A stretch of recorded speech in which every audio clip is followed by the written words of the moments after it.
First ever factory outlet, Chandanagar, Mukunda Jewelers, opening soon. No making charges.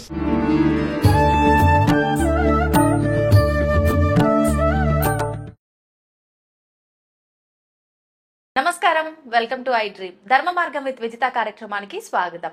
ప్రస్తుతం మనతో పాటు ఉన్నారు 109 బాబా సంత్ సదానందగిరి స్వామీజీ. ఇప్పుడు వారితో మాట్లాడి మరిన్ని విషయాలు తెలుసుకుందాం. మనకున్న సందేహాలన్నింటినీ కూడా నివృత్తి చేసుకునే ప్రయత్నం చేద్దాం. హరి ఓం స్వామీజీ. జై గురుదేవ్. స్వామీజీ, సృష్టి అసలు సృష్టి ఎలా ప్రారంభమైంది అంటే మనకిప్పుడున్న దేవుళ్ళందరూ కూడా సృష్టికి మనకు బ్రహ్మ విష్ణు మహేశ్వరుడు వీళ్ళే సృష్టి స్థితి లయకారకులు అంటాము. కానీ వీరికన్నా ముందర మళ్ళీ శక్తి ఉంది అని చెప్పి ఆవిడ ద్వారానే ఈ సృష్టి అంటాము. అసలు ఏంటి ఇది? ఎక్కడో ఏదో ఒక కన్ఫ్యూజన్ అనేది ఎప్పుడు ఉంటూనే ఉంటుంది. దానికి ఒక క్లారిటీ ఇవ్వండి స్వామీజీ. ఔం యస్యాద్ వక్రాద్యాః పారిషద్యాః పరస్యతతం విఘ్నం నిఘ్నంతి సతతం విశ్వశ్రేణం తమాశ్రయే. అంబ నవాంబుజోజ్వల కరాంబుజ శారదా చంద్ర చంద్రికాడంబర చారుమూర్తి ప్రకటస్ఫురభూషణ రత్నరోచిరాచుంబిత దిగ్విభాగ శృతి సూక్త విభక్త నిజ ప్రభావ భావాడంబర వీధి విస్తృత విహారీ మమ్మెల్లరున్ కృపచూడుము భారతి. జ్ఞానానందమయం దేవం నిర్మల స్ఫటికాకృతిం ఆధారం సర్వ విద్యానాం శ్రీ హయగ్రీవ గురుం ఉపాస్మహే. ఔంకార పంజరసుఖీం ఉపనిషదుద్యానవనకేలికలకంఠీం ఆగమన విపిన మయూరీం అంతర్విభావయే గౌరీ. మా గురుదేవులైనటువంటి మహంతి హిమాలయ గిరిజీ మహారాజ్ వారి పాదపద్మంలోని మనసులో స్మరించుకొని ఐ డ్రీమ్ టీవీ వీక్షకులందరికీ శుభములు సదా కలగాలని ఆకాంక్షిస్తూ మాత అడిగిన ప్రశ్న, ఈ సృష్టి ఎలా మొదలైంది? మనకందరికీ సాధారణంగా బ్రహ్మ సృష్టి చేస్తాడు, విష్ణువు ప్రొటెక్ట్ చేస్తాడు, శివుడు లయం చేస్తాడు అని మనం అనుకుంటే ఇంగ్లీష్ వాళ్ళు ఆ ముగ్గురిని కలిపి గాడ్ అని పిలుచుకుంటున్నారు. జనరైజేషన్, ఆర్గనైజేషన్, డిస్ట్రక్షన్, జిఓడి డాగ్ అని. సో ఏదో ఒక రూపులో మన వెనకలో ఒకళ్ళు ఉన్నారు అనేది మానవ సనాతన ధర్మంలో ఒక పాయింట్గా ఉంది. కానీ మన సనాతన భారతీయ ధర్మం ఏం చెప్తుందంటే నిరాకార బ్రహ్మం ఎప్పటికీ నిత్యంగా ఉండేది. నిత్యం కానిదంతా మార్పు చెందుతూ ఉంటుంది. జగత్తు అంటారు, జన్మించి గతించేది అన్న అర్థం, ఆ అర్థంలో వస్తుంది. సో ఈ జగత్తు పుట్టుకలు జరిగిపోతానే ఉంటాయి, మళ్ళీ వస్తానే ఉంటాయి, అదే బ్రహ్మ చేసే పని. మరి బ్రహ్మని ఎవడు పుట్టించాడు అనే పాయింట్ వస్తుంది. అక్కడ వచ్చినప్పుడు మనం చెప్పే ఈ నిరాకార పరబ్రహ్మ నిత్యం సత్యం ఏదైతే ఉందో అది. సత్యము భూతము అనే రెండు పదాలు వాడతాం. భూతం అన్నా సత్యమే, సత్యం అన్నా సత్యమే. మరి సత్యం వద్ద సత్యం బ్రూయాత్, శుభం బ్రూయాత్ రెండు మాటలు అంటాం. ఎందుకంటే వ్యావహారిక నిజం ఒకటి, నిత్యము మారని నిజం ఒకటి. సూర్యుడు తూర్పున ఉదయిస్తున్నాడు, పాక్షిక సత్యం, అది నిజమే. కానీ పూర్తి సూర్యుడు ఎప్పుడూ ఉన్నాడు. మన గురువు తిరగడంతో రాత్రి పగలు మనకి ఏర్పడి ఆయన ఏదో పొరుస్తున్నాడు, అస్తమిస్తున్నాడు అని అనుకుంటాం. కానీ అది తాత్కాలికంగా నిజమే. ప్రతిరోజు సూర్యుడు పుడుతున్నాడు, ప్రతిరోజు సూర్యుడు అస్తమిస్తున్నాడు. దాని వెనకల అసలైన నిత్యం సత్యం అనేది ఏదంటే ఆయన నిత్యము వెలుగొందుతూనే ఉన్నాడు. ఈ గ్రహాలు తిరగడం మూలంగా ఈ మార్పులు జరుగుతుంది. సో అట్లాగానే ఈ మూడు తాత్కాలిక సత్యమైతే దీని వెనకల నిత్య సత్యమైనటువంటి పరబ్రహ్మం ఒకటి ఉంది అని అంటాం. ఏ సృష్టి లేని ఒక కాలమందు ఆయనలో ఒక్క సంకల్పం పుట్టింది. నేను అనేకమగుదును కాక ఏకానేకో హమస్మి అని ఒక్క సంకల్పం అనుకున్నప్పుడు ఈ కోటాను కోట్ల బ్రహ్మాండాలు ఒక్కొక్క బ్రహ్మాండానికి ఒక్కొక్క బ్రహ్మ విష్ణు మహేశ్వరుడుగా తయారైనారు. అటువంటి కోటాను కోట్ల బ్రహ్మాండాలలో ఒక్క బ్రహ్మాండం మనం చెప్పబడే ఇంగ్లీష్ వాడు చెప్పే మిల్కీ వే గెలాక్సీ. ఆ బ్రహ్మాండంలో ఒక సూర్యుడు, ఆ సూర్యుడు చుట్టూ నవగ్రహాలు. లివింగ్ పాయింట్ ఏరియా అని చెప్పేసి సైంటిస్టులు చెప్తాడు. సూర్యుడికి భూమికి ఇంత 150 కోట్ల కిలోమీటర్ల డిస్టెన్స్లో ఉన్నప్పుడు మాత్రమే జీవానికి ప్రారంభమని సైన్స్ అంటుంది. కానీ మన వాళ్ళు ప్రతి బ్రహ్మాండంలోనూ ఒక్కొక్క సూర్యుడు అన్నీ ఉన్నాడు. అంటే దేవతలు దేవుళ్ళు కూడా ఒక్కొక్క బ్రహ్మాండానికి ఒక్కొక్కరు, మనం ఎలా అయితే జన్మలు తీసుకుంటామో వాళ్ళ అవతారాలు మళ్ళీ సేమ్ అక్కడ స్వర్గలోకాలు, ఇంద్రలోకాలు, వరుణలోకాలు, అన్ని లోకాలు, అన్ని అన్ని అన్ని అన్ని అన్ని యాజ్ ఇట్ ఈస్. ఇక్కడ ఇప్పుడు మనమిద్దరు ఇక్కడ ఎట్లా ఇంటర్వ్యూ తీసుకుంటున్నామో ఇంకో లోకంలో కూడా అక్కడే ఉన్నాం. ఇప్పుడు స్వామీజీ మనకు యుగాంతం వచ్చి ఒక యుగం అంతమైపోయి ఇంకో యుగంలోకి వెళ్తామంటారు. అప్పుడు కంప్లీట్ గా ఇప్పుడున్నదంతా పోయి కొత్తగా ఇంకొకటి వస్తుంది అని. యుగాంతంలో వచ్చేది తాత్కాలిక ప్రళయము అంటారు. మొత్తం మన పూర్వీకులు కాలాన్ని ఎంత దూరం తీసుకెళ్లారు, కాలాన్ని ఎంత సూక్ష్మ విభజన చేసినారో అర్థం చేసుకుంటే, కాలము అనేది ఎప్పుడు పుట్టింది? కాలము నిరంతర ప్రవాహం. మనమేదో భూతకాలము, వర్తమాన కాలము, భవిష్యత్తు కాలము అనుకుంటున్నాం ఒక లెక్క కోసం. ఇప్పుడు ఈ మాట్లాడినంత లోపల ఇంకేం మాట్లాడాలని ఆలోచించే భవిష్యత్తు ఉంది. ఇప్పుడు మాట్లాడుతున్న వర్తమానం మాట్లాడి ఫినిష్ అయిపోయిన వెంటనే అది భూతకాలంలోకి పోయింది. అంటే నిరంతరం ఫ్రాక్షన్ ఆఫ్ సెకండ్ అని ఇంగ్లీష్ వాడు ఏదో చెప్తాను, సెకండులో 1000వ భాగాన్ని వాడు కనిపెట్టాడు ఈ మధ్య.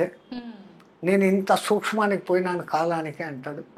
మన వేదంలో మాత్రాకాలం అని ఒక లెక్క చెప్తారు. మాత్రాకాలం అంటే కుసుమ కోమల పత్రేషు తీక్షణ సూబ్జబ్జాం షేదయేత్ మాత్రం తన్మాత్ర మాత్రాకాల అంటారు. అంటే కోమలమైన ఒక పుష్పపు రేకుకు సూదిని గుచ్చేదానికి, సూది ప్రవేశానికి పట్టే కాలాన్ని మాత్రాకాలము అన్నారు. ఈ ఆధునిక సైంటిస్టు కంప్యూటర్లో దాన్ని లెక్కలు వేస్తే సెకండులో 16,000వ భాగం. అందుకే ఒకే నక్షత్రంలో ఒకే పాదంలో పుట్టిన మానవుల్లో కూడా తేడాలు వస్తున్నాయంటే గ్రహస్థితులు మారుతూ ఉన్నాయి. రాముడు పుట్టిన నక్షత్రంలోనే ఎంతో మంది అదే పుడుతున్నారు. మరి అందరూ రాముడు కావడం లేదు అంటే ఈ మాత్రాకాలంలో వచ్చే మార్పు. అక్కడ అంత సూక్ష్మంగా మొదలుపెట్టి నిమేషాలు అని అదేని ఇదేని లెక్కలు చెప్పుకుంటూ గడియలు విగడియలు అని చెప్పుకుంటూ అన్నిటినీ రెండు చేస్తూ వచ్చారు. ఎందుకు అంటే అర్ధనారీశ్వర తత్వం అనేది ఉంటేనే సృష్టి జరుగుతుంది అని చెప్పడంతో దినము రాత్రి 7 రోజులు కలిస్తే వారం, 2 వారాలు కలిస్తే పక్షం, 2 పక్షాలు కలిస్తే నెల, 2 నెలలు కలిస్తే ఒక ఋతువు, 3 ఋతువులు కలిస్తే 2 ఆయనాలు, ఆయనం ఉత్తరాయణం సంవత్సరం. ఆ తర్వాత పుష్కరం 12, ఆ తర్వాత షష్ఠి, ఇంపార్టెంట్ డేట్స్ చెప్పుకుంటూ పోయారు. ఆ తర్వాత సహస్ర చంద్ర దర్శనం 80, ద్విషష్ఠి 120 ఏళ్ళు పూర్ణాయుధార్థం. ఇట్లా మన వాళ్ళు చెప్పుకుంటూ ఈ సంవత్సరాలు 4,32,000 అయితే దాన్ని ఒక కలియుగ ప్రమాణంగా చెప్పారు. కలియుగం దాంట్లో కూడా మళ్ళీ సంఖ్యాశాస్త్రం 4, 3, 2 కలిపితే 9. ఈ కలియుగానికి రెండింతలు 8,64,000 సంవత్సరాలు. అది ద్వాపరయుగం. ఈ కలియుగానికి 3 12,96,000 సంవత్సరాలు. అది త్రేతాయుగం. ఈ కలియుగానికి కృతయుగం 17,28,000 సంవత్సరాలు. ఈ 4 యుగాలను కలిపి ఒక్క మహాయుగం అంటారు. ఈ ఒక్క మహాయుగానికి మళ్ళీ టోటల్ చేస్తే 43,20,000 సంవత్సరాలు. ఇట్లాంటి మహాయుగాలు 1000 అయితే బ్రహ్మదేవుడికి ఒక పగలు, 1000 అయితే బ్రహ్మదేవుడికి ఒక రాత్రి. 1000 మహాయుగాలు కలిగిన తర్వాత బ్రహ్మదేవుడు విశ్రమించినప్పుడు ఇంతవరకు జరిగిన ఈ సృష్టి అంతా ఆయనలోకి పోతుంది. మళ్ళీ ఉదయం తెల్లారిన తర్వాత మళ్ళీ పైకి తీస్తాడు. ఇంతకుముందు జన్మలో ఒక బంటుగా ఉన్నోడు ఈ జన్మలో రాదు. ఈ క్రియేషన్, ఆ, ఈ మార్పులు, వాడి కర్మలు, వాడు చేసిన ఉత్తమ సేవలను బట్టి ప్రమోషన్స్, డిప్రెషన్స్ అనేటి లెక్కన ఉమ్, వాళ్ళలో ఈ మార్పులు జరుగుతూ సృష్టి ఇట్లా అనంతంగా జరుగుతూ ఉంటుంది. ఉమ్, ఇట్లాంటి సృష్టి చేసే ఈ బ్రహ్మకు ఆ, ఒక్కరోజు ఇంత అయితే, అటువంటి 365 రోజులు ఇంటూ 100 అయితే ఈ బ్రహ్మ కూడా పోతాడు. అప్పుడు ఆ బ్రహ్మ పోయినప్పుడు పెద్ద కల్పం, పెద్ద వినాశనము అంటారు. ఆహా, మళ్ళీ కొత్త బ్రహ్మ వస్తాడు. అందుకే భవిష్యత్తు బ్రహ్మ హనుమంతుల వారు అని ఇప్పుడే చెప్పి ఉన్నారు మన వాళ్ళు. అవును అవును, వాస్తవమేనా ఇట్లా ఈ స్వామీజీ? బ్రహ్మలు మారుతూ ఉంటారు. ఆ, ఇట్లా బ్రహ్మ మారితే అది విష్ణుదేవుడికి ఒక్క రోజు అంట. విష్ణుదేవుడికి ఒక్కరోజు. అట్లా శ్రీ మహావిష్ణువుకు ఒక్కరోజు ఇంటూ 365 ఇంటూ 100 వేస్తే ఉమ్, ఆ శ్రీ మహావిష్ణువు కూడా కరారవిందేన పదారవిందం ముఖారవిందేన వినివేశయంతం వటస్య పటస్య పుటేశయనం బాలముకుందం మనసాస్మరామేని బాలముకుందుడు అయిపోతాడంట. ఆ, ఆయన అట్లా బాలముకుందుడు అయితే ఉమ్, అది శివ పరమాత్మకు ఒక్క ఉచ్ఛ్వాస నిశ్వాస కాలం అంట. వామ్మో. అట్లా శివ పరమాత్మకు 21,600 హంస జపము జరిగిపోతే ఆయనకు ఒక్క రోజు. ఉమ్, అటువంటి రోజులు ఇంటూ 365 ఇంటూ 100 అయితే ఆ, ఆయన జగన్మాతలో కలిసిపోతాడంట. ఓ, అట్లా జగన్మాతలో కలిసిపోతే ఆ కాల సమయము ఉమ్, జగన్మాతకు ఒక్క రెప్పపాటు కాలం అంట. ఫ్రాక్షన్ ఆఫ్ మీరు సెకండ్ ఈ ఇంటూలు చేసుకుంటూ పోతే ఏ కంప్యూటర్లో పట్టదు, పట్టదు. కోట్ల పేజీల పుస్తకంలో సున్నాలు పెట్టుకుంటూ పోతే కూడా చేత కాదు. మన పూర్వీకులు ఆ, అనంత కాలాన్ని అట్లా చెప్పారు, సూక్ష్మ కాలాన్ని ఇట్లా చెప్పారు. ఉమ్, ఉమ్, అట్లా నేను ఏకానేకో హమస్మి అనుకున్న ఆ పరబ్రహ్మ ఒక్క లక్ష్యంతో ఈ సృష్టి ఏర్పడింది అని సనాతన ధర్మం వాళ్ళు చెప్తారు. ఈ ఆధునిక సైంటిస్టులు సూర్యుడు పుట్టడము, ఈ గెలాక్సీ పుట్టడము ఇదంతా 198 కోట్ల సంవత్సరాలు వాళ్ళకి వచ్చారు అప్రాక్సిమేట్గా. ఆ, వాళ్ళ లెక్క మన లెక్క కరెక్టు అనే దానికి ఉమ్, మనము సంకల్పం చెప్పుకునేటప్పుడు ఆద్య బ్రహ్మ ద్వితీయ పరార్థే అంటాం. ఆ, అంటే ఇప్పుడున్నటువంటి బ్రహ్మ యొక్క 50 ఏళ్ళు నిండిపోయి 51వ బర్త్డే ఫస్ట్ డేట్లో ఉన్నాడు అని. ఉమ్, మరి ఇప్పుడు నేను చెప్పిన లెక్క ప్రకారము ఈ ఇన్ని లక్షల సంవత్సరాలన్నింటినీ కలుపుకుంటూ ఇంటూ 50 సంవత్సరాలు చేస్తే ఆ, అది 203 కోట్ల సంవత్సరాలకు వస్తుంది. అంటే ఈ సైంటిస్టులు చెప్తున్న దానికి అదికి ఒకటే. ఒకటే. ఎక్కడ తేడా అంటే ఉమ్, అంతా ఈ 198 ఏళ్ల క్రితం బిగ్ బ్యాంగ్ జరిగి ఆ, విశ్వం పెరిగినప్పుడు భూమి మీద ఏమీ లేదు, భూమి అగ్నిగోళం లాగా ఉండింది. ఉమ్, చల్లబడేదానికి కొన్ని కోట్ల సంవత్సరాలు అయింది. ఆ తర్వాత ఈ డైనోసారస్ అనేటివి వచ్చాయి, ఉమ్, అవి కూడా అంతరించిపోయినాయి, ఉల్కాపాతాలు జరిగి. ఆ, ఆ తర్వాత మళ్ళా ఎక్కడో నీళ్లలో ఒక చిన్న జీవం వచ్చింది, ఉమ్, అమీబా అనబడేటువంటి మొదటిది. ఆ, తర్వాతే ద్వికణ జీవిగా మారింది, ఏకకణ జీవి ద్వికణ జీవిగా మారింది, అది కూడా నీళ్ళలోనే. ఉమ్, ఇట్లా కణాలు పెరుగుతూ పెరుగుతూ పెరుగుతూ జల జీవాలు ఏర్పడ్డాయి. ఆ జలంలోనే ఉండకుండా మెల్లగా భూమి మీదకి రాను మొదలుపెట్టాయి. ఉమ్, నీళ్ళలోకి వస్తూ భూమిలోకి వస్తూ తిరుగుడుతూ ఉన్నాయి కొన్ని వేల సంవత్సరాలు. ఆ, మళ్ళీ కొన్ని వేల సంవత్సరాలకు నీళ్లను వదిలేసి భూమి మీదనే నివసిస్తున్నాయి. అవును. ఆ తర్వాత ఈ జంతు లక్షణాలను వదులుకుంటూ మెల్లగా మానవ లక్షణాలకు పుణికి పుచ్చుకున్నాయి. ఉమ్, తర్వాత జంతు లక్షణాలను పూర్తిగా వదిలేసి మానవుడిగా మారినాయి. ఆ, మానవుడు తెలివితేటలు పెంచుకున్నాడు, ఆయుధాలు కనిపెట్టినాడు, రాజ్యాలు ఏర్పాటు చేసుకున్నాడు. ఉమ్, ఆ తర్వాత అతని బ్రెయిన్ పూర్తిగా వికసించి అన్నిటి మీద కమాండ్ తీసుకున్న స్థాయికి వచ్చాడు అని సైంటిస్టులు అంటారు. ఓకే. మన సనాతన ధర్మంలో దశావతారాలు చెప్పారు. ఆ, దశావతారాలలో మొట్టమొదటి చేప, మత్స్యావతారం, అది నీళ్లలో. అవును. రెండవ అవతారం కూర్మావతారం, నీళ్లలోనూ ఉంటుంది, భూమి మీద మీద ఉంటుంది. ఉంటుంది. మూడవది నీళ్లను పూర్తిగా వదిలేసి భూమి మీదనే ఉండేది వరాహ అవతారం. ఆ తర్వాత జంతు లక్షణాలను వదులుకుంటూ మానవ లక్షణాల్లోకి వస్తూ ఉంది నారసింహ అవతారం, జంతువు నుంచి మనిషిగా డెవలప్. అవును. జంతు లక్షణాలు అన్నీ వదిలేసింది ఆ, సూక్ష్మ మానవుడు వామనుడు. అవును. ఈ వామనుడు మెల్లమెల్లగా డెవలప్ అవుతూ ఆయుధాలు కనిపెట్టినాడు, పరశురామ అవతారం. రాజ్యాలు ఏర్పరచుకున్నాడు రామ అవతారం. పూర్ణ మానవుడిగా మారినాడు శ్రీకృష్ణ పరమాత్మ. నవ దశావతారాలకు దీనికి ఇంచుమించు అన్ని దగ్గరే. వాళ్ళ దృక్కోణం వేరే, మన దృక్కోణం వేరే. దృష్టి మారుతుంది కానీ సృష్టిలో మార్పు లేదు. ఆ సృష్టి ఇట్లే జరుగుతూ ఉంటుంది, నాశనం అవుతూ ఉంటుంది, పుడుతూ ఉంటుంది అని మనం అంటాం. ఇది అప్పుడు పుట్టింది ఎప్పుడు పోతుందో అని వీళ్ళు లెక్కలేసి సూర్యుడు ఇంకా కొన్ని కోట్ల సంవత్సరాలకు పోతాడు, బిగ్ స్టార్ అదేమో అయిపోతాడు, పోతుంది అయిపోతుంది అంటాడు. అయిపోతుంది, మళ్ళా వస్తూనే ఉంటుంది. ఎందుకంటే ప్రతి గెలాక్సీకి మధ్యలో ఒక బ్లాక్ హోల్ అనేది ఉంది. ఈ గెలాక్సీలు అన్నిటికీ మధ్యలో అనంతమైన చీకటి ఉంది. అందుకే సైంటిస్టులు అంటారు కనపడేదంతా 5%, కనపడనిది అంతా 95% ఉంది అంటారు. దాన్ని బ్లాక్ మ్యాటర్ అంటారు.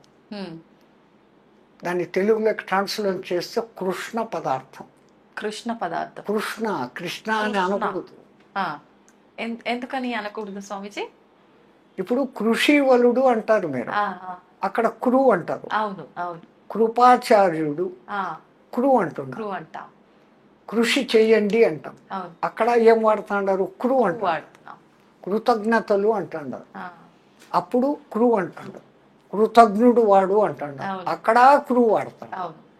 మా కృష్ణుడి దగ్గరకు వచ్చేసరికి కృష్ణ అంటున్నారు కానీ కృష్ణ అనడం లేదు. వాస్తవానికి కృష్ణ కృష్ణ అన్నప్పుడు మన తృష్ణ తీర్చువాడు కృష్ణుడు. కృష్ అంటే అనంతము. ఆ అనంతాన్ని ఇచ్చువాడు కృష్ణ. అందుకే కృష్ణుని మనం ఆరాధించినప్పుడు ఆ పేరునన్నా సరిగ్గా ఉచ్చరిస్తే వాడు మన మాట వింటాడు. ఎంతసేపు కృష్ణ కృష్ణ అంటే నన్ను కాదులే ఎవడో కృష్ణ అని పిలుస్తున్నాడు, నన్ను పిలవడం లేదు అనుకుంటాడు.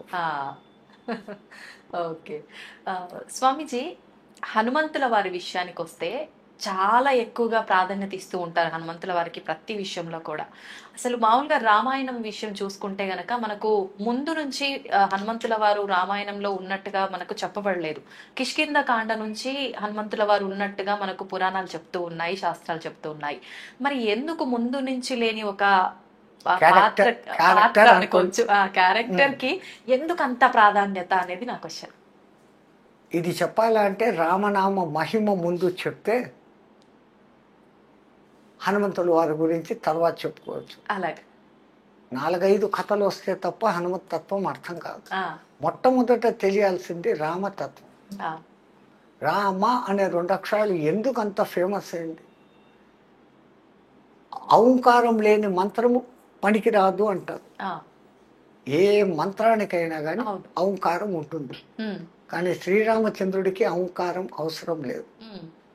జానకి రామ సీతారామ అంటామే కానీ ఔం శ్రీరామ అని అనం. శ్రీరామ అంటాం, ఔం రామ అని ఎవరు అనం. ఎందుకంటే ఆ ఏకాక్షరంగా మారుస్తే రామ్ అన్నప్పుడే దాంట్లో ఔం నివిడీకృతంగా ఉంది. అన్నిటికీ మించి వైష్ణవులందరికీ గొప్ప మంత్రం ఓం నమో నారాయణాయ అష్టాక్షరి మంత్రం. నారాయణాయలో నుంచి రా తీసేసి చదవండి. నా ఆయనాయ, ఆయనాలే లేవు అన్నటువంటి భ్రష్ట మంత్రం వస్తుంది. ఆ మంత్రం చచ్చిపోతుంది. అష్టాక్షరి గొప్ప మంత్రం. ఆ మంత్రంలో ఈ రా అనేది ప్రాణాక్షరం. ఓం నమో నారాయణాయ, నా ఆయనాయ, ఆయనాలే లేవు, విరుద్ధార్థం వచ్చేస్తుంది.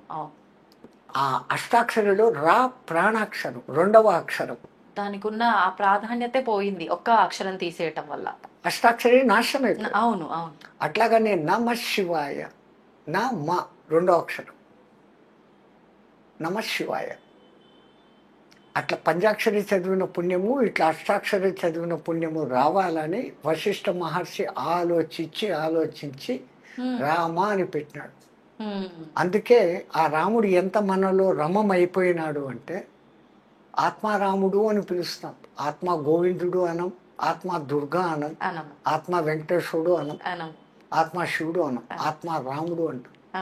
ఆకలిగా ఉన్నవాడికి ఒకడికి అన్నం పెడితే తినేసి నా కడుపు చల్లగా చూసావు, నా ఆత్మారాముని చల్లబరిచావయ్యా అంటాడే కానీ ఇంకోటి అన్నాడు. అవును అవును అంతగా మన జీవితాలలో మమైకమైంది. కారణం ఏంటంటే ఆ రామ అనే 2 అక్షరాలను విడిచిపెట్టి ఏకాక్షరంగా పలికిన రామ్, రామ్ అని పలికిన అది అగ్ని బీజాక్షరం.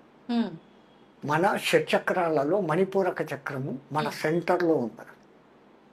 మూలాధారం, స్వాధిష్టానం, మూడవది ఇది. అది అగ్నితత్వం. ఆ అగ్ని ఉండబట్టే మనం ఇట్లున్నాం.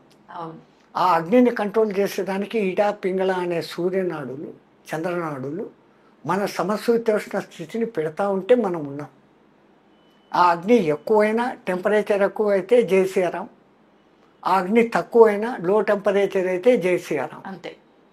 ఇన్నిన్ని అర్థాలు పెట్టి ఆ రామమంత్రం పెడితే రోమ రోమములో దాన్ని నింపుకున్నవాడు హనుమంతుడు. ఈ రామ్ రామ్ అని చదువుతుంటే ఆయన బ్రెయిన్లోని 10,000 కోట్ల న్యూరాన్సే కాకుండా శరీరంలోని కణ కణము రామనామాంకితం అయిపోయింది. అందుకని రాముడి కన్నా, రామ బాణం కన్నా రామనామం గొప్పదని నిరూపించిన మహానుభావుడు హనుమంతుడు. ఇంకా చెప్పాలా అంటే విష్ణుమూర్తికి తెలివి ఎక్కువ. బ్రహ్మదేవుడు ఎట్లాంటి వరాలు ఇచ్చినా కానీ ఆ వరాలలో ఉన్న లూపు హోల్ను కనిపెట్టి బ్రహ్మవరాలు దెబ్బ తినకుండానే ఆ రాక్షసుని చంపుతూ ఉంటాడు ఆయన. తెలివి, అంత తెలివి. అందుకే జిష్ణు అంటారు. ఆయన నామావళిలో విష్ణు అన్న పేరు వస్తుంది, జిష్ణు అన్న పేరు వస్తుంది. అంటే హయ్యెస్ట్ ఇంటెలిజెంట్, తెలివి పరుడు, జ్ఞాని అని అర్థం. అటువంటి ఆయనకు మరి రాక్షస సంహారం చేసేటప్పుడు శివశక్తి అవసరమైంది. శివుడికి జ్ఞానం లేదు అనలేం, కానీ బలము అత్యంత గొప్ప బలం. ఎక్కడ అతి శక్తివంతమైన రావణాసురుని లాంటి వాడిని చంపాలా అంటే శివశక్తి తోడ్పడాలి. అంజనాదేవి హనుమంతుని తల్లి తపస్సు చేసింది శివుని గురించి. శివుడు ప్రత్యక్షమయ్యాడు. అమ్మ నీకేం వరం కావాలో కోరుకోను, నీ అంశతో నాకు కొడుకు కావాలా, నీ తేజస్సుతో నాకు కొడుకు కావాలా అని. అంటే ఆయన అన్నాడు, నా తేజస్సును పార్వతీదేవే భరించలేక గంగానదిలో వదిలిపెట్టేస్తే కొన్ని ఏళ్ళు ప్రవాహంలో పోయి శరవణాలకు తగిలి 6 ముక్కలై చల్లబడితే శరవణభవుడు అనే సుబ్రహ్మణ్యుడుగా వచ్చాడు. నా తేజస్సును పార్వతే భరించలేదు, మానవ కాంత, అందున నువ్వు వానర కాంత, నువ్వు నా శక్తి ఎక్కడ భరిస్తావు, నేను ఇవ్వను ఈ వరం అంటాడు. ఇస్తే ఈ వరం, లేకుంటే పోను. ఆయన పైకి వెళ్ళిపోతాడు.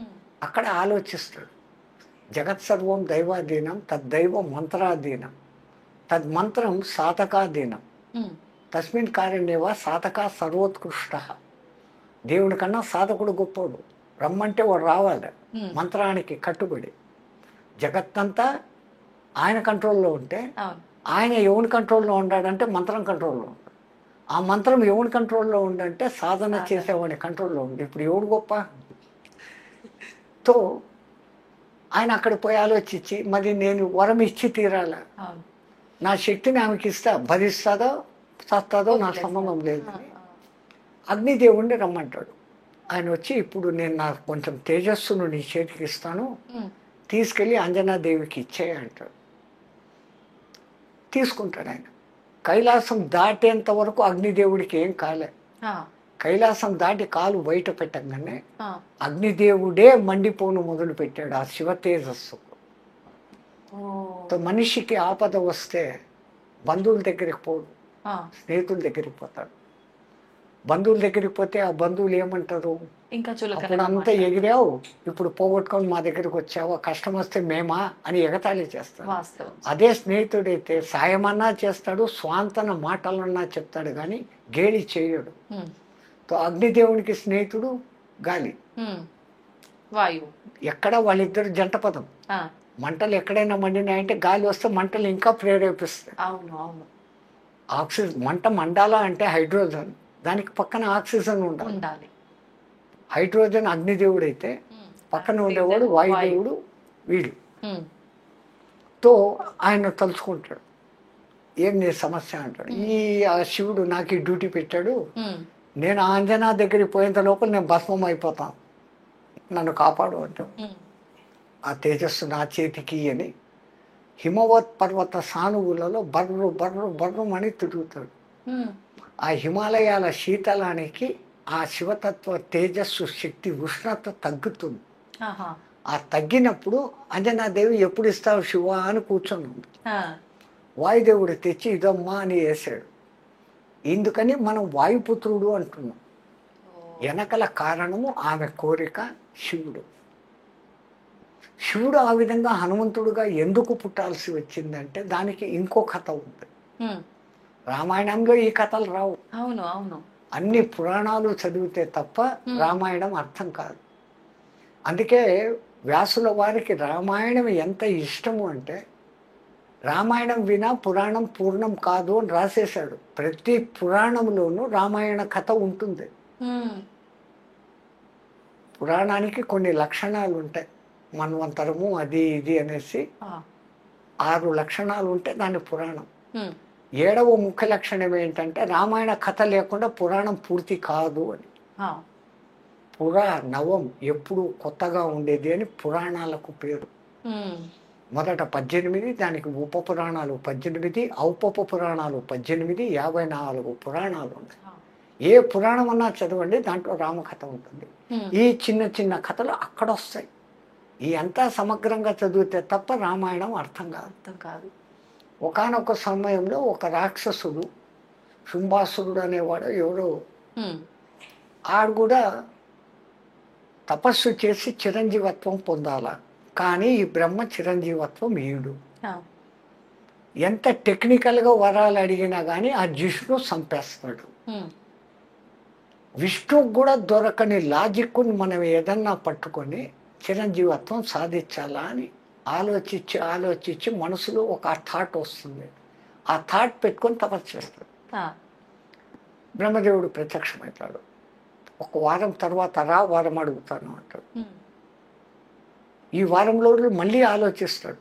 ఎటువంటి వరం అడిగితే విష్ణుమూర్తి కూడా నన్ను చంపలేడు. వారం రోజులు బాగా ఆలోచిస్తాడు. బ్రహ్మ వచ్చేస్తాడు. వారం అయిపోయింది, ఏం వారం కాదు. ఏం లేదు, నా చేతిలో కత్తి ఉండి ఆ కత్తితో నాకే గాయమైతే నేను చావాలి, లేకపోతే నేను చావకూడదు. బ్రహ్మ ఓరి పిచ్చోడా, ఇది ఎక్కడ వరం రా, ఇన్నాళ్ళు తపస్సు చేసి వారం టైం అడిగి ఇంత పిచ్చి ప్రశ్న, ఏ పిచ్చిదో మంచిదో నాకు ఈ వరమే అన్న. ఆయన ఏమనుకోకుండా తదాస్తు అని వెళ్ళిపోయాడు. బ్రహ్మ అటు పోంగానే వీడు ఇంకా నా జీవితంలో నేను కత్తిని ముట్టనుగాక అని ధారగా వదిలినాడు. ధారగా వదిలితే ఇంకా మళ్ళీ తిరిగి తీసుకోవడం ఉండదు. ధార అనేది ధార పోయడం. మనం కూడా అంటాం నీదంతా నాకు ధార పోయని ఊరికే అంటాం. ధార పొయ్యాల. ధార అంటే నీటి ధార. అందుకే బలిచక్రవర్తి వామనుడు వచ్చినప్పుడు నీకేం కావాలా అడుగు అంటాడు. 1 అడుగు అడగను, 3 అడుగులు అడుగుతాను అంటాడు. మీ తెలుగులో చమత్కారం ఇదే. అడుగు అంటే అడుగులు అన్న అర్థం ఉంది. పూచో, హిందీలో మేము పూచో అంటాం. ఈ తెలుగులో ఈ అర్థం ఉంది. నీకేం కావాలో అడుగు అంటే 1 అడుగు అడగను, 3 అడుగులు కోరికలు కోరుతాను అన్నాడు. అడుగు అడగడం అంటే కోరిక అంతే. చలో మాంగ్లే అన్నాడు. మరి ఇచ్చేటప్పుడు నాకు నేను అడిగింది నాకు ధార పోసి అన్నాడు. అంటే ఇంకా నేను మాట తప్పను, ఇంకా ఇస్తాను అని. ఆ ధార పోసేటప్పుడు శుక్రాచార్యుడు అడ్డం వస్తాడు. వచ్చినోడు విష్ణు నిన్ను నాశనం చేసేదానికి వచ్చినాడంటే అంతటి విష్ణు చెయ్యి కింద నా చెయ్యి పైన ఉంటే ఇంకేం కావాలా అనేసి ఆయన్ను కూడా కాదని చెప్పి ధారాపాతంగా నేను నీకు ఇస్తాను, నువ్వు అడిగిన 3 అడుగులు ఇస్తాను అంటాడు. అనగానే ఈయన 1 అడుగుతో నీ రాజ్యం అంతా కావాలా అంటాడు. 2వ అడుగుతో నువ్వు సంపాదించుకున్న పుణ్యలోకాలు అన్నీ కావాలా అంటాడు. పైలోకాలు అయిపోయింది. ఇంకా 3వ అడుగు ఇంకెక్కడ అడగాలి, నా తల మీద పెట్టు అంటే రసాతలానికి ఆయన్ను ఉచ్చస్థానానికి పంపుతాడు. నీచస్థానం కాదది. అతల వితల సుతల తలాతల రసాతల మహాతలాలు స్వర్గము కన్నా అద్భుతమైన వైభోగాలతో ఉంటాయి. ఓ, అక్కడ బలిని పంపించేసి బలికి ద్వారపాలకుడుగా విష్ణుమూర్తి ఉంటాడు. విష్ణువే ధార బాలపాల. పోయడంలో ఇంత అర్థాలు ఉన్నాయి. ఆ, ఈడేమో ఇక్కడ ఈ ధార పోసాడు. ఇంకా లేని అల్లకొల్లాలు ఈవినికి ఎన్ని శక్తులు వచ్చేసినాయంటే దేవతలకు మించిన శక్తులు. ఏది అనుకుంటే సంకల్పంతో ఆయుధాలు చేతికి వచ్చేసి శక్తి వచ్చేసింది. ఉమ్, ఇంకా ఈయన జయించడం చేతకాడం లే. ఉమ్, ఇంద్రుడు అల్లాడుతూ వచ్చాడు. త్రిపురాసులను చంపగలిగినావు నువ్వే సరైనోడి, వాని మీదకి యుద్ధానికి పోవాలి. ఉమ్, ఈయన పోయాడు. వాడు ఇంకా ఏమిది, వాడు కత్తి మట్టుకు పట్టుకోడు. ఇంకా ఏమి శూలం అంటే శూలం, పాశుపతాస్త్రం అంటే ఏదైనా అన్నీ చేస్తాడు. అవును. చావుడు. శివపరమాత్మ యుద్ధం చేసి చేసి చేసి అలసిపోయి ఆ, రిటర్న్ వచ్చేస్తాడు. దేవతలంతా మీటింగ్ పెట్టుకున్నాడు. అరే బ్రహ్మ, నువ్వు ఏం వరం ఇచ్చినావురా? ఉమ్, ఏం లేదు, వాడి చేతితో కత్తి ఉండాలంట, వాడికి దెబ్బ తగలాలంట, వాడు చావాలంట. ఓ సింతేనా, మనం కత్తి తీసుకొని పోయి యుద్ధం చేస్తామని మళ్ళీ పోయినాడు. ఆ, ఆయన కత్తి పట్టడం లేదు. పట్టలేదు. ఓకే. కత్తిని అడ్డగిస్తూ ఏమేమో పడతాడు. ఈయన అలసిపోతానాడే తప్ప ఆ, వాడు కత్తి పట్టడం. తను ఓడిపోయి మళ్ళీ వచ్చాడు. ఆ, మళ్ళా మీటింగ్ పెట్టుకున్నప్పుడు విష్ణుమూర్తి దీర్ఘంగా ఆలోచిస్తా అన్నాడు. ఉమ్, ఏమయ్యా అంటే, మరి ఇంకా ఈ జిష్ణువే కాపాడాలమ్మా అంటే, ఆ, ఈ జిష్ణు చేత కూడా కాదు ఇది. ఉమ్, వాడు ఎవడో ఇంతకు ముందు ఒకటి అడిగాడు, నేలలో కాదు, భూమి మీద కాదు, ఆకాశంలో కాదు, ఇంట్లో కాదు, బయట కాదు, పగలు కాదు, రాత్రి కాదు, అవును, మనుషుల చేత కాదు, జంతువుల చేత కాదు, దేవతల చేత కాదు, అవును. ఆయుధాల చేత కాదు. అట్లాంటి వాడినన్నా చంపాడు వీడు. ఉమ్, వీడు కత్తి పట్టడు అనేసి దార పోసుకున్నాడు. అవును. ఇంక వీడి చేత కత్తి పట్టించేది ఎట్లా? వీడు చచ్చేదట్లా, వీడు సావడు. ఆ, లేదు, అనంత కోటి ఉపాయాలకు శతకోటి అపాయాలు ఏమో అంటారు మీరు తెలుగులో. అదేమో చెప్తారు, ఆ, ఆ, శతకోటి ఉపాయాలకు అనంత కోటి అపాయాలు ఏమో ఉంది. అది మంచి వర్డ్. అవును. ఆ శతకోటి అపాయాలకు అనంత కోటి ఉపాయాలు బుద్ధులు సంథింగ్ ఏదో వస్తుంది అనుకుంటే. ఏదో ఉమ్, అట్లా ఎక్కడో ఒక్క చోట లూప్ హోల్ ఉంటుంది అని ఈయన అంటున్నాడు. ఆ, ఏం లూప్ హోలు? వాడు కట్టే పట్టుకోడు. ఇంకెక్కడ లూప్ హోలు అని ఈయన. అవును. నువ్వు సంపలేవు అని ఆయన. ఎవడైనా జాతస్య మరణం ధ్రువం సంపుతాను అని ఈయన. ఆ, వీళ్ళిద్దరి మధ్య కొంచెం పట్టుదల పెరిగిపోయింది. ఉమ్, శివపరమాత్మ, నువ్వు సంపకపోతే ఏం చేస్తావు అన్నాడు. ఉమ్, ఒక జన్మ నీకు నేను ఊడిగం చేస్తాను అన్నాడు. ఒక జన్మంతా. విష్ణుదేవుడు, నేను ఒకవేళ సంపేసి వస్తే నువ్వేం చేస్తావు అన్నాడు. నేను నీకు ఒక జన్మ ఊడిగం చేస్తాను. రైట్, ఈ మాటలైంది. విష్ణుమూర్తికి ఒక ఐడియా ఫ్లాష్ అయింది. ఉమ్, ఆయన పోయాడు యుద్ధానికి. కొన్ని రోజులు కావలసి కల్లా ఆ ఆయుధాలతో ఈ ఆయుధాలతో ఉమ్, వాని రహస్యం తెలిసినా యుద్ధం చేసినాడు. ఆ, చేసి ఒరే అలసిపోయినా అన్నాడు. మధుకైటబులను చంపేటప్పుడు ఏ తెలివి వాడినాడో ఆ తెలివి వాడినాడు.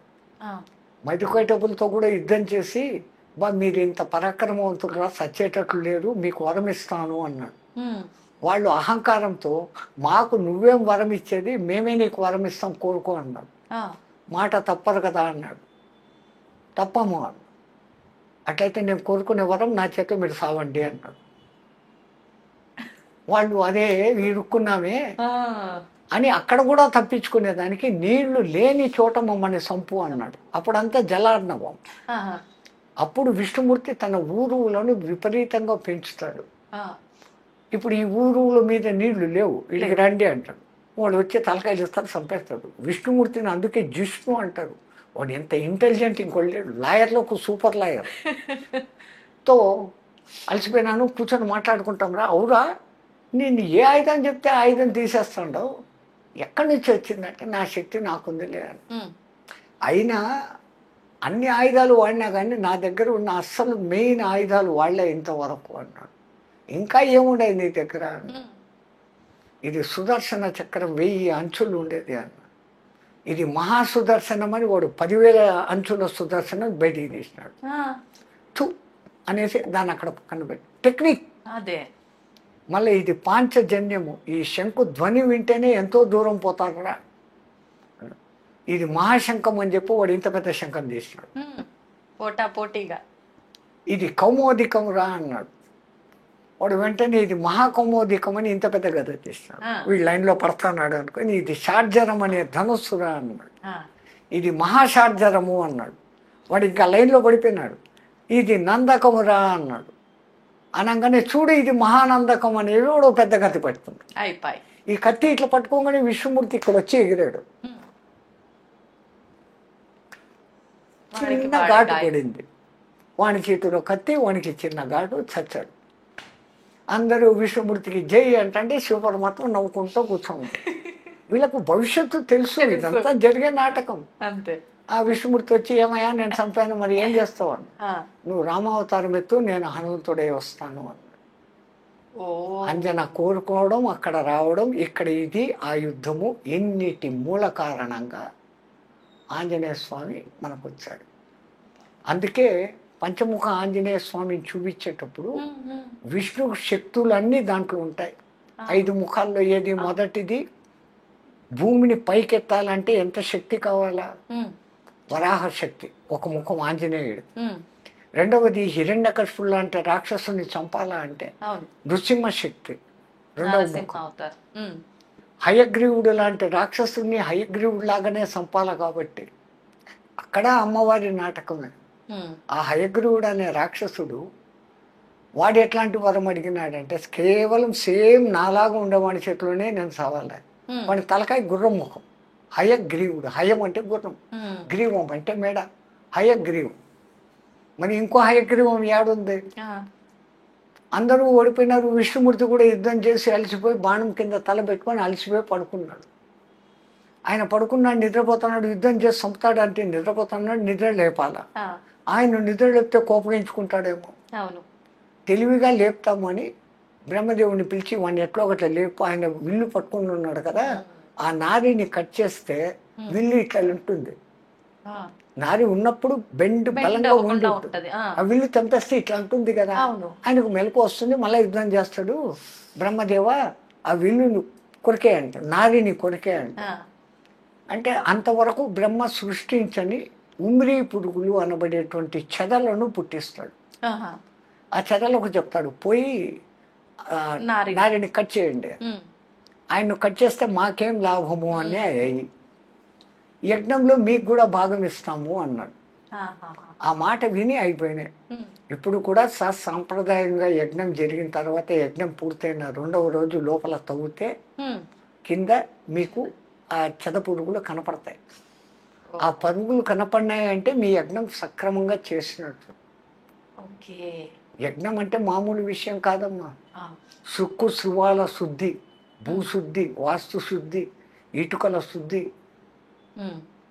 ఆ హోమద్రవ్యాల శుద్ధి, ఇన్ని చేస్తే యజ్ఞం. అది హోమము యజ్ఞము మధ్య తేడా ఏంటి స్వామి? పేర్లు అదే. యజ్ఞం అంటే పలానా పేరు మీదే ఈ యజ్ఞం చేస్తున్నానని సంకల్పించుకొని ఇన్ని రోజుల వరకు చేసేది యజ్ఞం. హోమం అంటే నిత్యాగ్ని హోమం. బ్రాహ్మణుల ఇంట్లో 3 అగ్నులు ఎప్పుడు పెట్టుకొని ఉంటారు కదా, గ్రాహపత్యము, ఆవహనీయము, అగ్ని అనేది 3 అగ్నులు ఉంటాయి. అది ఆ సిస్టమ్. ఇప్పుడు మళ్ళా సబ్జెక్ట్ మంది ఎక్కడో డివియేట్ అవుతుంది. పురాణాల కథలు సామాన్యంగా ఉండవు. మనం పంచముఖ హనుమంతుడి హయగ్రీవుడు అది కొట్టంగానే ఎంత జోరుగా ఈ నారి కొడుతుందంటే విష్ణుదేవుని తలకాయ ఎగిరిపోతుంది. ఒరే లేపుతాం అనుకుంటే తలకాయ పోయింది, ఎత్కండ్రా కనిపిస్తాము అనుకుంటారు, దొరకదు. అప్పుడు అందరూ జగన్మాతను ప్రార్థిస్తే ఫలానా చోట గుర్రం ఆ ముఖం పట్టుకొని ఉంది, దాన్ని కట్ చేసి పెట్టండి అంటారు. ఆ గుర్రం తలకాయ తీసుకొని వచ్చి పెడతారు. అంటే ఇప్పుడు టెక్నాలజీ చేయి తీసి చేయి పెట్టినట్లు దేవతలకు ఏం తెలుసు అంటే తలకాయలు తీసి తలకాయలు పెట్టే టెక్నిక్ గణపతి దగ్గర నుంచి హయగ్రీవుడి దగ్గర నుంచి అనేకం ఉంది. వేదాల్లో అనేక చోట ఈ అశ్విని దేవతలు అనే దేవతల వైద్యులు యుద్ధరంగంలో కాళ్ళు చేతులు తెగిపోయిన వాళ్ళకు ఇనుప కాళ్ళు ఇనుప చేతులు వేసినట్లుగా రాసి ఉన్నారు. ఆపరేషన్స్ లో మన వాళ్ళు అంత ఎక్స్పర్ట్స్. వాళ్ళు ఎట్లా చేసినారో ఆపరేషన్స్ ఉన్నాయా స్వామిజీ? ఖచ్చితంగా. కానీ ఆ టెక్నాలజీ ఎటువంటిది అనేది మనకు తెలియదు. మూర్ఖులు అడుగుతారు, ఏనుగు తల ఇంత ఉంటుంది, మనిషి మెడ ఇంత ఉంటుంది, ఎట్లా కలిపినారు అని అంటారు.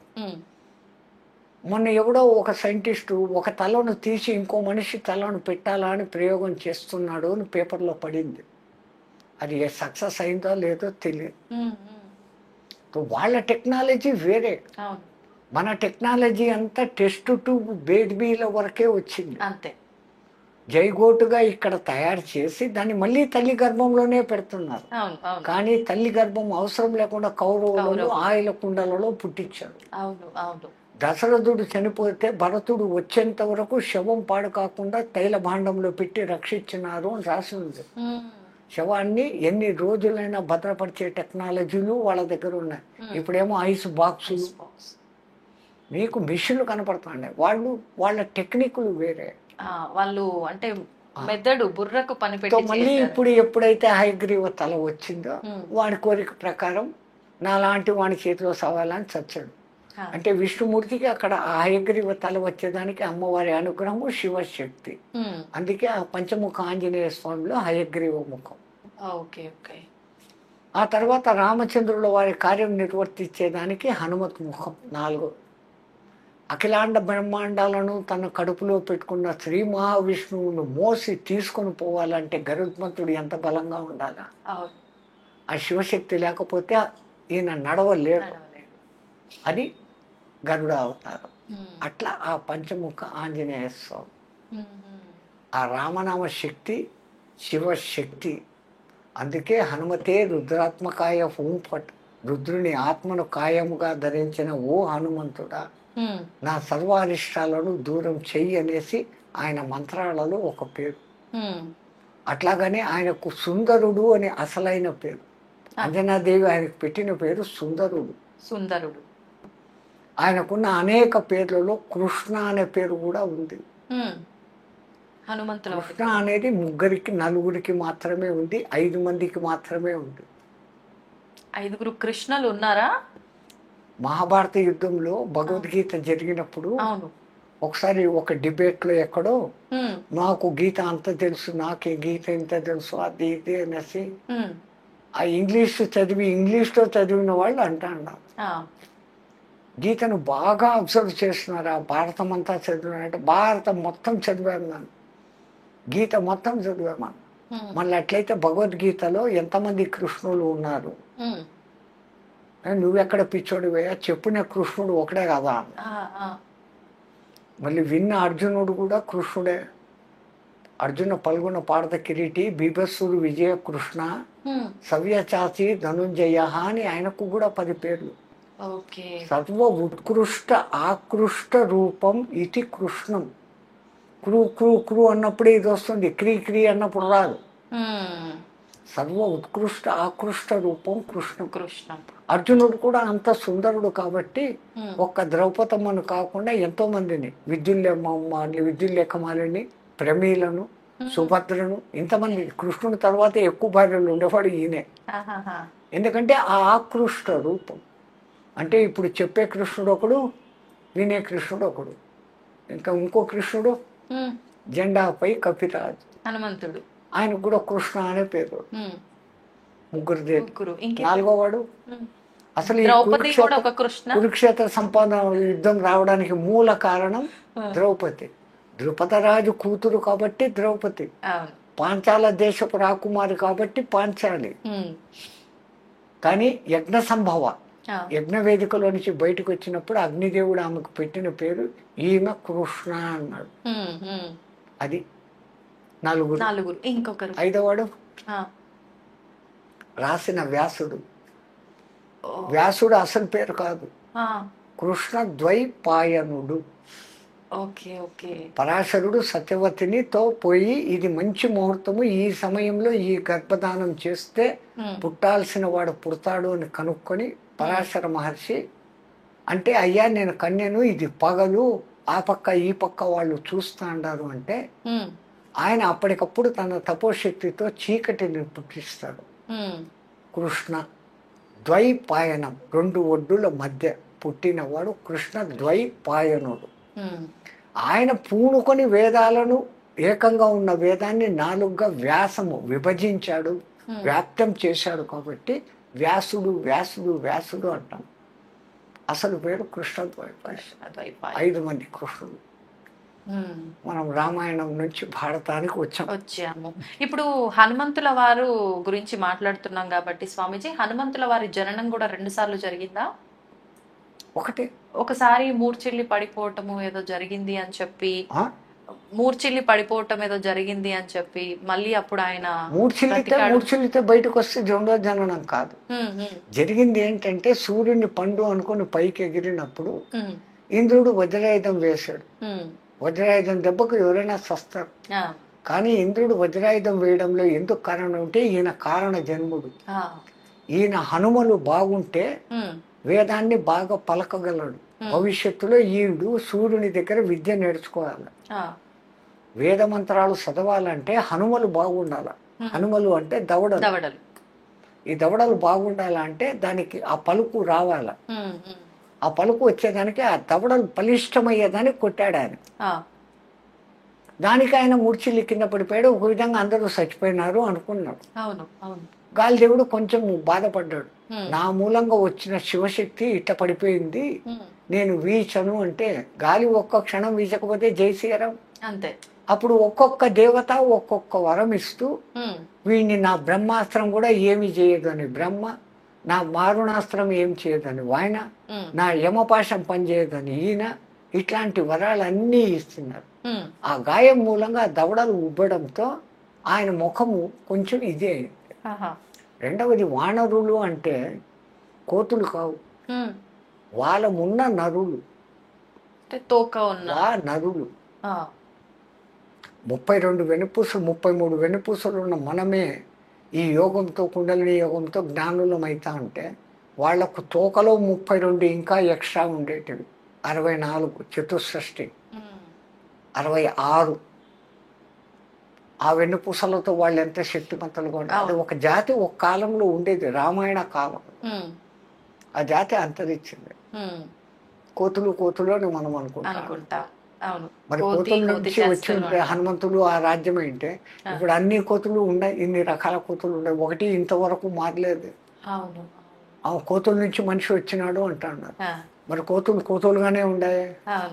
అవన్నీ మారి మనుషులుగా అవ్వాలిగా మరి నిజంగానే మీరు అన్నట్టు. ఇంత కాలంలో ఏ చింపాంజీను ఏ గొరిల్లాను కొద్దిగా మార్పులు అయ్యి మనిషిలాగా కావడం లేదు.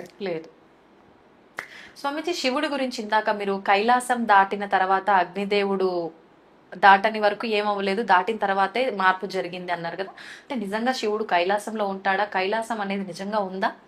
ఇప్పుడు మన కళ్ళకు కనపడేటివి గ్రహ నక్షత్ర తారాల వరకే.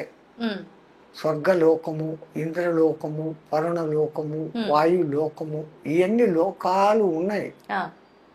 ఒక్కొక్క దేవతకు ఒక్కొక్క లోకము. యక్షలోకము, కిన్నరలోకము, కింపురుషలోకము, సిద్ధలోకము, సాధ్యలోకము, చానూరలోకము, ఇన్ని రకాల లోకాలు ఉన్నాయి.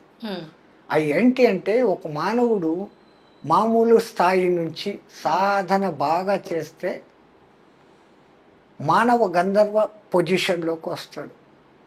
అంటే మంచి సంగీత కళలు, మీ ఆంధ్రాలో ఘంటసాల, మా హిందీలో మహమ్మద్ రఫీ, మన్నాడే, ఇట్లాంటి వాళ్ళు మానవ గంధర్వులు. ఇంకా ఉత్కృష్ట స్థానానికి పోతే గంధర్వులు అనే గంధర్వ లోకంలోకి చేరతారు. ఇంకా శక్తులు సంపాదించుకుంటే యక్షలోకానికి పోతారు.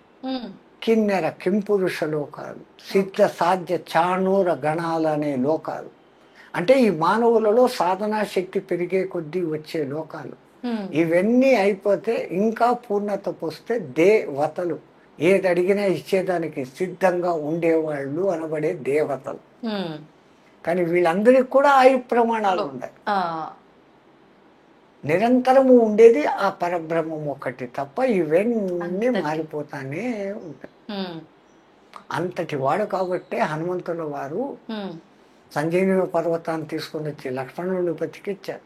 సీతమ్మ ఉంది అన్న శుభవార్త చెప్పి రాముడిని బతికిచ్చారు. అవును, ఇంతటి గొప్పది ఉన్నా ఆయన దగ్గర వినయత ఉంది. రామ పట్టాభిషేకం జరిగినప్పుడు జాంబవంతుడు అంటాడు, ఈరోజు ఈ నయనానందకరమైన దృశ్యం చూస్తున్నామంటే హనుమాన్ నువ్వే కారణం. శతయోజన విస్తీర్ణ సాగరాన్ని దాటావు, వచ్చేసావు, ఇచ్చేసావు అంటే అబ్బాయి నా గొప్పతనం ఏం లేదండి, మరి నువ్వు లేదంటావు, ఎట్లా రా దాటావు నువ్వు 1000 యోజనాలంటే? రాములు వారు ఉంగరం ఇచ్చారు కదా, ఆ శక్తితో పోయినాను. మళ్ళీ రిటర్న్ ఎట్లా వచ్చినావురా? అమ్మవారు చూడమని ఇచ్చినారు కదా, ఆ శక్తితో వచ్చినారు. నాది ఏమీ లేదు. మనమైతే ఎంత అహంకరిస్తాము. ఇంత ఉంటే అంత చేసి చెప్పు. రాముడి దగ్గరికి రాగానే నేను ఎగిరి ఆడిపోయినా, లంకిని అడ్డం వచ్చింది, దారిలో మైనాకుడు అడ్డం వచ్చినాడు, డామ్ ఇన్ని కథలు చెప్పాను. అవునవును. లంక అంతా కాల్చేసిన, రావణుడి కొడుకు అక్షకుమారుని చంపిన, ఇన్ని చెప్తాడు. ఆయన రాగానే రాముడు అక్కడ కనపడంగానే కనుగొంటిని జానకి మాత అశోకవనంబున్నాను. ఆయనకు ఆ శుభవార్త చేర్చాలా అంతే. సీతను చూసావారా, ఎట్లా చూసావు, ఎట్లా పోయినావు నువ్వు అంటే, అదా పోతా ఉంటే మైనాకుడు అడ్డం వచ్చింది.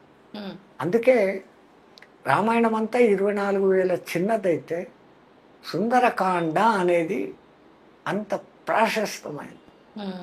మా ఉత్తర భారతదేశంలోని తులసీదాసు ఆ మహానుభావుని రామచరిత మానసం అని రాసే దాంట్లో ఈ హనుమాన్ చాలీసా రాశాడు. ఎంత ప్రసిద్ధమైపోయిందంటే అంత ప్రసిద్ధమైపోయింది. అంతటి వినయగుణ సంపన్నుడు.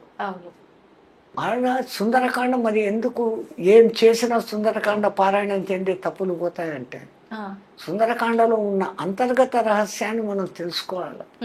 బాహ్యానికి సుందరకాండ చిన్నది. హనుమంతుల వారు ఈ దిక్కు నుంచి ఎగిరారు, ఆ దిక్కు పోయారు, సీతను చూశారు, లంకలు కలిసి వెనకొచ్చారు, అయిపోయింది. తర్వాత యుద్ధకాండ. మరి ఎందుకు అంత ప్రాశస్తం అంటే, ఒక సాధకుడు, ఒక మానవుడు, ఇవి అన్ని కథలు అక్కడ ఉన్నాయి. సీత అనబడే జీవుడు మరీచుడు అనే మాయలో పడితే, ఆ పేరే మరీచిక. మరీచిక అంటే ఎండమావి. సంస్కృతంలో మరీచిక అంటే ఎండమావి. ఎండమావి ఏముంటుంది, ఆ ఎడారుల్లో నీళ్లు ఉన్నట్లు కనపడుతుంది. నీళ్లు ఉండవుగా. చూడండి రామాయణంలో ఆ పేర్లు ఎంత భద్రంగా పెట్టినారో. మరీచిక అనే మారీచుడు మాయలో సీత అనే జీవుడు పడితే రాముడు అనే దేవుడికి దూరం అయిపోతాడు. మరి దూరమైన జీవుణ్ణి మళ్ళీ రాముడితో కలపాలంటే ఒక ఉత్తమ గురువు ఉండాలి. ఉత్తమ గురువుగా ఉండాలంటే ఉత్తమ గురువు లక్షణాలు ఉండాలి. హనుమంతుడు ఈ పక్క నుంచి ఆ పక్కకు ఎగిరేటప్పుడు ముందు అడ్డం వచ్చినోడు మైనాకుడు. ఆయన వచ్చి, మీ తండ్రి రక్షించబట్టి నా రెక్కలు మిగిలి ఉన్నాయి, లేకుంటే ఆ ఇంద్రుడు మొత్తం అందరి మా కులమ్మ వాళ్ళందరి రెక్కలు పగలగొట్టేశాడు. అదే రెండవది, రఘువంశంలో పూర్వీకుడైనటువంటి సగరుని పేరు మీద సాగరం అని వచ్చి, ఈ లోపల నేను ఉన్నాను, రామకార్యం మీద పోతాండవు, నా ఆతిథ్యం తీసుకుని పోయి పండ్లు తినిపో అంటాడు. నేను రామకార్యం మీద రామ బాణంలాగా పోతా ఉన్నాను, నీ ఆతిథ్యానికి థ్యాంక్స్ అన్నాడే కానీ మనలాగా సాధకులకు ముందు ఆటంకము తిండి. తిండి మీద నియంత్రణ సాధించాలి ఒక సాధకుడు అనే దానికి అర్థం. రెండవది, ఇంకా ముందుకు పోతూ ఉంటే తాను ఉన్నత ప్రయాణం చేస్తా అంటే లౌకికాలు మనిషిని ఎప్పుడో ఒకసారి కిందికి లాగుతూ ఉంటాయి. అదే ఆమె సిమిక, ఛాయాగ్రాహి రాక్షసి అని అంటారు. అంటే మనము ఉన్నత పదంలో పోయేటప్పుడు ఇంకా కొంచెం లౌకికాలు లాగుతూ ఉంటాయి. ఆ లౌకికాలను కూడా ధ్వంసం చేస్తే తప్ప నువ్వు ముందుకు పోలేవు అనే దానికి ఆ సింహను చంపాడు. ఆడదేని చూడలే, సింహికను చంపేశాడు. మళ్ళా దాటుకొని ముందుకు పోతే లంకిని సురస వస్తుంది. అంటే అక్కడ మన బుద్ధిని ఎప్పుడు ఎక్కడ వాడాలా, how to do, what to do, when to do తెలుసుకొని ఉండాలి. ఆమె నాకు బ్రహ్మదేవుడు వరం ఇచ్చినాడు, ఎవరు ఇక్కడ పోయినా కానీ నాలో మునిగిపోవాలా అని చెప్పింది. ఆయన ఇంత అయినాడు, ఆమె ఇంత అయింది. అక్కడ సడన్ గా ఇంత అయిపోయి నోట్లోకి పోయి, అమ్మ నువ్వు అన్నట్టుగా నీలో పడి వచ్చాను అంటే ఎక్కడ తెలివి ఉపయోగించాలో, ఎక్కడ బలం ఉపయోగించాలో అక్కడ గురువుకు ఉండాల్సిన లక్షణం. అది కూడా అయినాక లంకలోకి దిగినాడు, దిగిన వెంటనే లోపలికి పోలే, టైం సెన్స్ ఎప్పుడు ప్రవేశించాల. అందుకని లంకిని వచ్చేంత వరకు ఉండి లంకిని మతం అణచి ఆ తర్వాత లోపలికి పోయినాడు. ఇక్కడ విచిత్రం వాల్మీకి రాశాడు, ఆయన పిల్లి అంత ఆకారం దాల్చిపోయినాడంట. పిల్లి అంత మార్జాల మాత్రే రూపేణ అంటాడు. ఆ, పిల్లి అంత అయ్యి, పిల్లి కన్నా ఇంకా చిన్నది ఎలక, అవును. దానికన్నా దోమ, ఈగ, చీమ, ఈ రూపాలు కాకుండా పిల్లిగా ఎందుకు పోయినాడు? ఎందుకని? మనకు మర్కట కిషోర న్యాయము, మార్జాల కిషోర న్యాయము అని ఉంటుంది. కోతి పిల్లను ఇట్లా అంటుంది, అవును. ఆ పిల్ల అంటుకుంటుంది. ఈ కోతి ఏమో చెట్టు కొమ్మల మీద నుంచి గోడల మీద నుంచి గోడలకు ఎగురుతూ ఉంటుంది. బిడ్డ ఉందా లేదా చూసుకోవాలి, పట్టించుకో. నువ్వు పట్టుకో, నాకు సంబంధం లేదు అంటూ. అది మర్కట కిషోర న్యాయం. ఓకే. కానీ మార్జాల కిషోర న్యాయం, ఏ కూరలతో ఎలకను చంపేయగలిగిన శక్తి కలిగిన పిల్లి ఆ తన చిన్న కూనలను ఆ మెడ మీద పట్టుకొని గాయం కాకుండా క్షేమంగా ఇంకో చోటికి మారుస్తుంది. అవును స్వామి. సో అక్కడ ఆ బిడ్డ నేను ఫుల్ సేఫ్, నాదేం లేదు, అంతా నీదే అనే సమర్పణ భావం ఉంది. రామా నేను నీ సేవకుణ్ణి అన్నటువంటి సమయస్ఫూర్తిని చూపించేదానికి వాల్మీకి ఆ వరుడు వాడినాడు. అంటే ఇప్పుడు ఈయన పూర్ణుడు అయినాడు. అవును. ఒకటి ఆకలిని జయించాడు, రెండవది లౌకికాలను జయించాడు, తెలివి ఎప్పుడు ఎక్కడెత్త వాడాలనో వాడగలుగుతా అన్నాడు, ఏ సమయానికి ఏం పని చేయాలనే సమయ సెన్స్లో ఉన్నాడు. ఇంత అద్భుత గుణాలు కలిగి ఉన్నా కానీ పైవానికి శరణాగతిగా ఉన్నాడు. ఇంత ఉండబట్టి గురువు తత్వాన్ని పొంది అంతవరకు భ్రమలో ఉన్న సీత దగ్గర అనబడే జీవుని దగ్గరికి వెళ్ళి, ఓరి జీవుడా ఆ మాయలో నుంచి బయటికి రా, రాముడు ఉన్నాడు, నిన్ను నేను కలుపుతాను అని స్వాంతని ఇచ్చినాడు. అందుకే అంటాడు, సీతమ్మ వచ్చే నా ఈపు మీదకి పైకి. ఆమె నేను పరపురుషుని తట్టను అంటున్నాను. దానికి ముందు రావణాసుడు నిన్ను జుట్టు తొడ పట్టుకొని తీసుకుని పోయినాడు. అప్పుడు నేను భయం విహ్వాలను, నాకేం జరుగుతుందో నాకు తెలియదు. ఇప్పుడు తెలిసి నీ మీద ఎక్కను. ఒకవేళ ఎక్కినాను, తీసుకుని పోయేటప్పుడు మళ్ళీ ఈ రాక్షసులు మధ్యలో వస్తాయి, నన్ను రక్షిస్తావా వాళ్ళతో యుద్ధం చేస్తావా, ఇవన్నీ అడగడాలు. అవును అవును. నిజానికి ఆమె వాడిని పుత్రునిగా అనుకుంది.